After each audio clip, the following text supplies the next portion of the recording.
শ্রদ্ধেয় সেনাবাহিনী প্রধান, শ্রদ্ধেয় নৌবাহিনী প্রধান,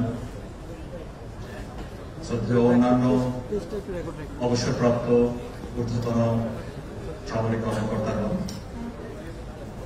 শহীদ পরিবারের শোক সন্তপ্ত শ্রদ্ধেয় সকল পরিবারবর্গ এবং সমাজের অন্যান্য ঊর্ধ্বতন এবং গণ্যমান্য ব্যক্তিবর্গ ও উপস্থিত সুধীমণ্ডলী, আসসালামু আলাইকুম।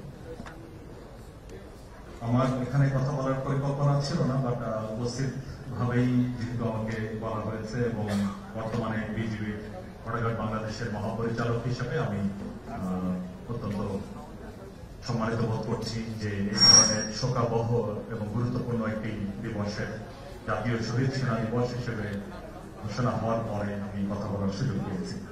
তো অতি সংক্ষিপ্তভাবেই আমি বলার চেষ্টা করব।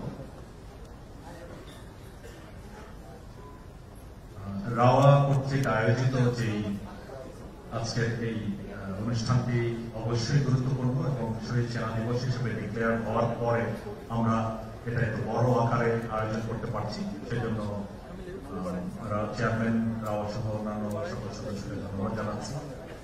আর বর্ডার বাংলাদেশের দুটি কথা বলতে চাচ্ছি যে আমরা পিলখানাতে প্রতি বছরই এই দিবসে 25 তারিখে আমরা বাদ আসর একটি মিলাদ অনুষ্ঠান আয়োজন করে থাকি, যাতে আমরা সবাইকে সবাইকে অনুরোধ করি এবং শহীদ পরিবারের সবাইকেও অনুরোধ করা হয়েছে। আপনারা যারা উপস্থিত থাকতে পারবেন আমরা সেটা পালন করে মিলাদ করে আমরা বিধি আত্মা শহীদ সকল আত্মার জন্য দোয়া কামনা করব।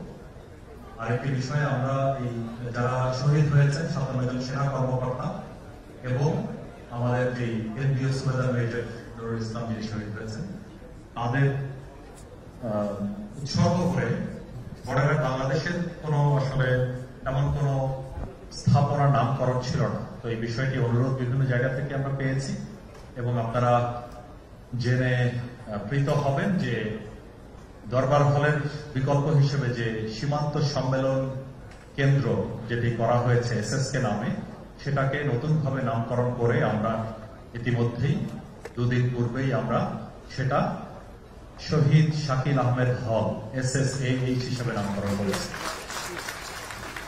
এবং একই সাথে অবশিষ্ট 56 জনের জন্য আমরা নামকরণ করব।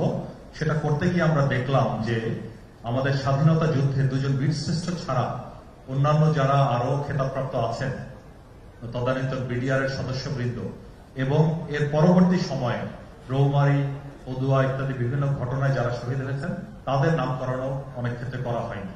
তো বাকি 56 জন এবং বর্ডার বাংলাদেশের সদস্যরা সবাই মিলে সেই নামকরণ আমরা করব।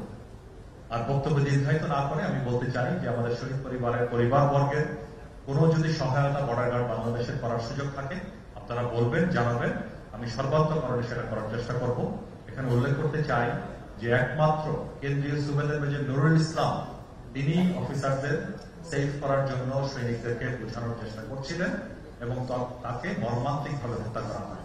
তার ছেলে এখানে উপস্থিত আছেন, যিনি অনেক সময় বিভিন্ন কর্মসংস্থানের চেষ্টা করেছেন, সহায়তা করা সম্ভব হয়নি।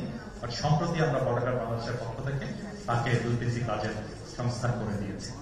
তো ইনশাআল্লাহ ভবিষ্যতেও আমাদের এই চেষ্টা অব্যাহত থাকবে। আর পরিশেষে আবারও আমি শহীদ পরিবারের সকল বিদেহী আত্মার মাগফিরাত কামনা করে মহান আল্লাহ তাআলার কাছে দোয়া প্রার্থনা করছি এবং পরিবারের যারা বেঁচে আছেন তাদেরকে যেন মহান আল্লাহ তাআলা সেই শোক সইবার ক্ষমতা দেয় সেই কামনা করছি এবং আমাকে সুযোগ দেওয়ার জন্য চেয়ারম্যান রাওয়াকে আন্তরিকভাবে ধন্যবাদ জানাচ্ছি এবং মহান আল্লাহ তাআলা আমাদের সবার মঙ্গল করুন, ভালো করুন। আল্লাহ হাফেজ।